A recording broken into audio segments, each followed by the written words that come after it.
হচ্ছে কালেকশনটা। এটার প্যান্টটা হচ্ছে এটা, প্যান্টেও সেম, নিচে হচ্ছে এরকম ক্রোশিয়ার লেস ওয়ার্ক পাচ্ছ।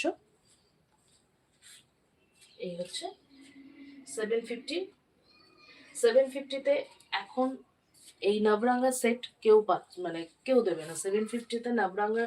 আর নবরাঙ্গার এই ইয়েগুলো পরলে অন্য কিছু পরে আর বাইরে বেরোতে পারে, এত কমফোর্টেবল, এত ভালো জিনিসগুলো, এত ভালো বলতে এত আরামদায়ক পরে জিনিসটা, কুর্তিগুলো।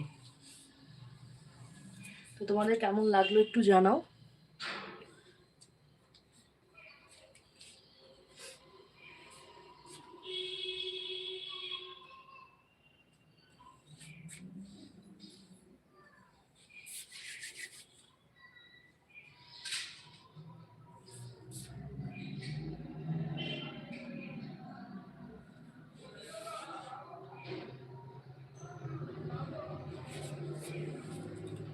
ওকে, তাহলে আমি একটা ব্ল্যাক দেখিয়েছি, একটা ইয়েলো দেখিয়েছি, ভালো লাগলে